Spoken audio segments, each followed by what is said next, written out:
Kamusta, Leo? Welcome to Like a Tarot. Alamin natin sa card na ito kung ano ang dapat gawin, i-manifest or isipin.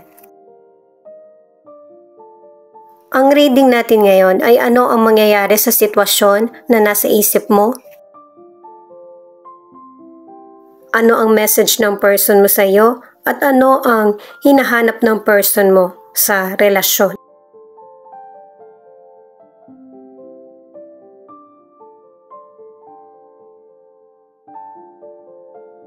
Ang ibig sabihin ng card na ito, yung pagiging tahimik mo sa katotohanan ay yung pinakamagandang sagot, lalo na sa taong hindi pinapahalagahan or hindi pinapakinggan yung mga opinion or sinasabi mo. Kasi may mga sitwasyon na kahit hindi mo mapakinggan dun sa person, nakikita mo na yung katotohanan sa action niya. Kaya mag-observe ka. Para sa mga bagong viewers, ang reading na ito ay timeless reading, general reading at guide po lamang kaya hindi po magre-resonate sa lahat. Kunin mo lang yung akma sa sitwasyon mo at kung kailan mo ito napanood, yun ang start ng 1 week reading para sa'yo. Ikaw na bahala magpalit kung si person mo ito o ikaw.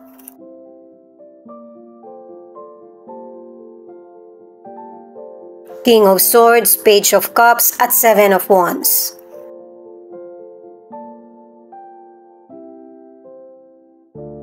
Sa mga cards na ito, ang dapat mong pairalin ay maturity.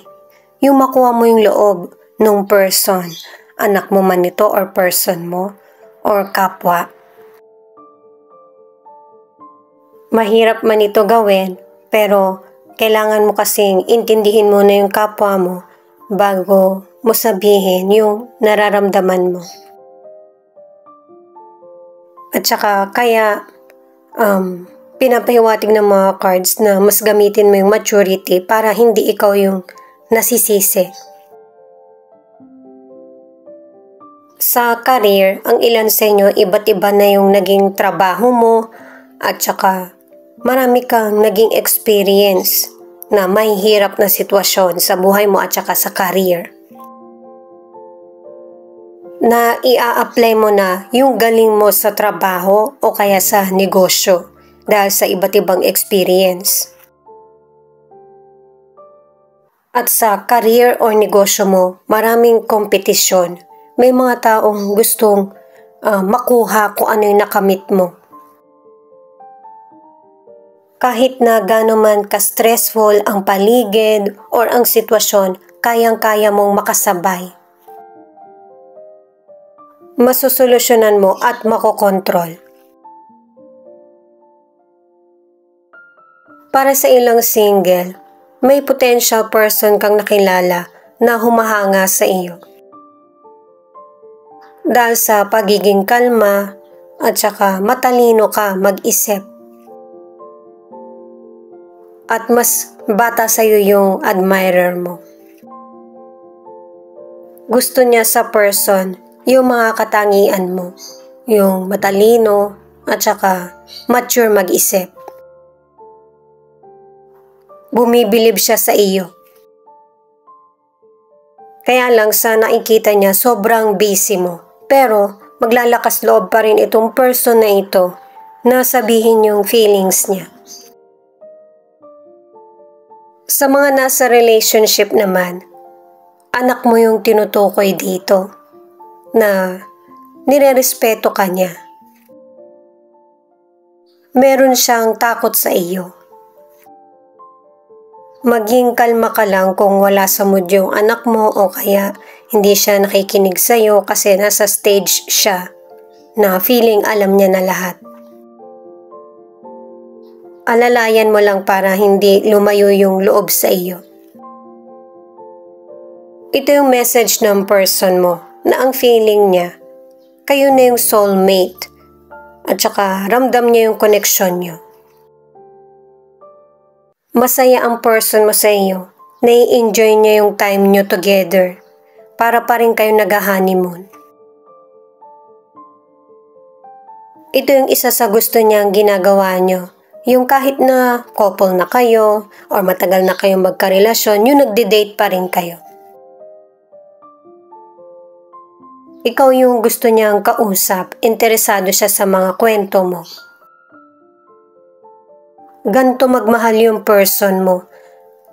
Kumbaga medyo nakakasakal at saka mapagkontrol, seloso, selosa.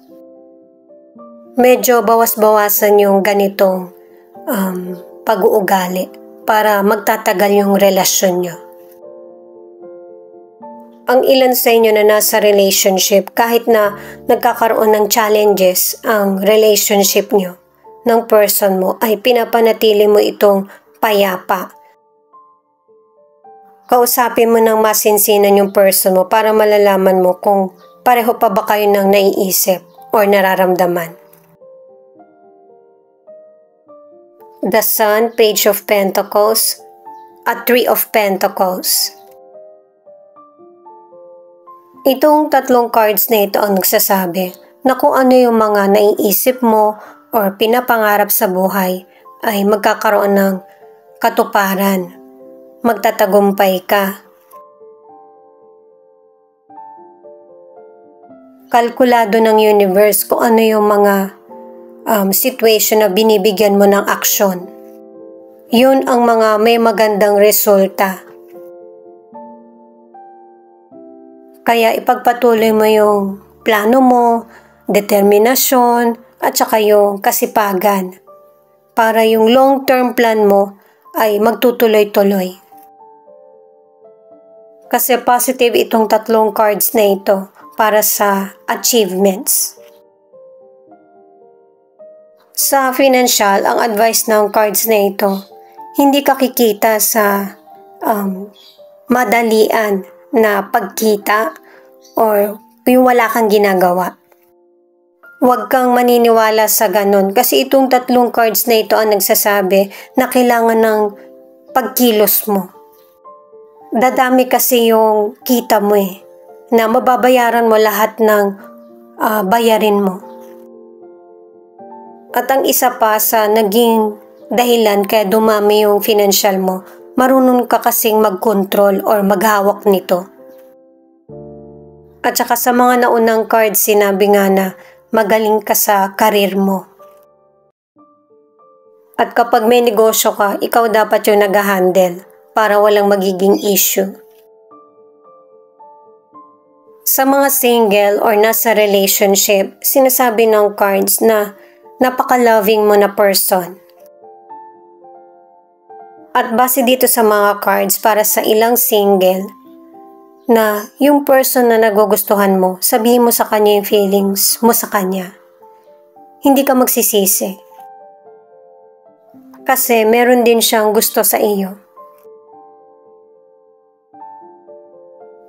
Itong person mo, mas lalo pang naging makulay yung buhay niya at mas lalo pa siyang naging masaya sa buhay at saka sa love dahil sa iyo. May mga problems na dumarating sa relasyon nyo or sa koneksyon pero hindi mo kailangan ipilit na magkasundo kayo agad. Hayaan mo lang na merong konting space. Nagkakasundo kayo ng person mo at saka yung pagmamahalan nyo ay panghabang buhay. Kasi nakalaan na talaga yung isip niya at saka puso niya sa iyo. Yung pagmamahal niya sa iyo ay sobra-sobra at saka meron ding give and take sa relationship nyo. Merong fairness. Nasusuklian yung pagmamahal. Natuto na yung person mo sa mga maling nagawa niya sa nakaraang relasyon at ikaw yung karma niya. Nakahanap siya ng katapat na hindi niya kayang i-let go kasi sobrang importante at mahal niya. At ang advice para sa mga nasa relationship, ano man yung problema niyo sa relasyon ng person mo ay mareresolbahan. Kahit na sabihin pa na soulmate kayo, meron pa rin namang konting problema na darating na kailangan niyong kaharapin. Panatilihin ang balanse at saka kapayapaan. Magtatagal pa kayo ng person mo, yung pagsasama niyo. Ten of Cups, the Lovers, Queen of Pentacles. Ang hinahanap ng person mo sa relasyon nyo, wala naman na eh. Kasi nakikita niya sa'yo, ikaw na yung para sa kanya, perfect ka na para sa kanya, wala naman siyang nakikitang iba pa. At saka, tatlong cards ka na para sa kapalaran, nakatadhana, soulmate. At saka para sa ilan, ang advice ng cards na ito kasi dalawang cards na para sa forgiveness. Para makalaya ka sa mga negatibo, ito yung gawin mo para sa sarili mo. At kung meron ka mang katotohanan na nalaman na sitwasyon sa buhay mo, buti na lang. Kasi ito na yung magandang paraan para makalaya ka na sa negatibong sitwasyon. Swerte at happiness ang ipinapakita ng cards, kaya hindi mo kailangan malungkot kasi maganda na yung haharapin mo. Ang ilan sa inyo sa kalusugan, nalaman mo kung ano yung sakit mo, kaya mas pipiliin mo na pangalagaan ng sarili at yung magkaroon ng healthy na lifestyle. Mapapabilis yung recovery mo. Ang ilan naman sa inyo ay healthy talaga yung pangangatawan, kaya i-maintain mo ito.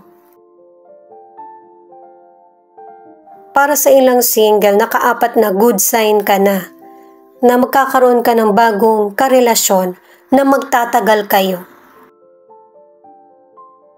Metikuloso yung person. Kinilala ka muna niyang maigi bago ikaw yung piliin niya. Sa mga nasa relationship, yung relasyon niyo ng person mo ay pang forever. Kasi ang person mo, yung pang lifetime na commitment ang gusto niyang ialay sa iyo. Ito naman yung last na message ng person mo sa iyo. Dahil nga sa pareho kayong busy ng person mo, sa araw-araw, kailangan din ng pagpapahalaga sa sarili. Isa na ito kahit na hindi ka makipag-party, pero yung magkaroon ka ng oras sa mga kaibigan mo. Yung bonding ba sa ibang tao. Para makapag-relax ka rin at saka mawala sa isip mo yung mga unhealthy o kaya takot na negatibong kaisipan. Ipagpapatuloy mo pa rin na ayusin kung ano man yung mga conflict, argumento sa inyo ng person mo. Kasi nga 'di ba, nabanggit na ng mga cards na kahit soulmate kayo, may konting problems. Pero ano man yung mga challenges ay magmo-move on ka. Pipiliin mo yung mas magbibigay positibo sa buhay mo or sa sitwasyon. Patuloy ang progress ng buhay mo or ng relasyon. At saka, meron ka rin katangian na marunong kang mag-asikaso hindi lang sa bahay, kundi sa person mo. At saka role model ka rin sa kapwa mo. Itong Six of Swords, ang ibig sabihin ay magpapatuloy yung growth at saka improvement mo sa career, sa negosyo, sa financial or sa love life. At saka ito rin yung time na ang ilan sa inyo, bibigyan mo ng halaga yung sarili mo. Magbabakasyon ka or may plano kang magbakasyon. At saka magiging wise ka rin sa mga taong kinakaharap mo, family mo man ito or person mo. Kasi ayaw mong magkaroon ng pagtatalo o kaya magkaroon ng negatibong hatid sa iyo. kasi okay na yung buhay mo kaya gusto mo na ito yung manatili. Ang happy at payapa. Ito naman yung ilan sa 12 zodiac sign na nangunguna sa reading na ito. Pwedeng mag-resonate ka hanggang dito sa charms o kaya hanggang tarot cards lang. Thank you sa mga nag-like, share, comment, and subscribe. Ingat po kayo palagi, saan man kayo naroon.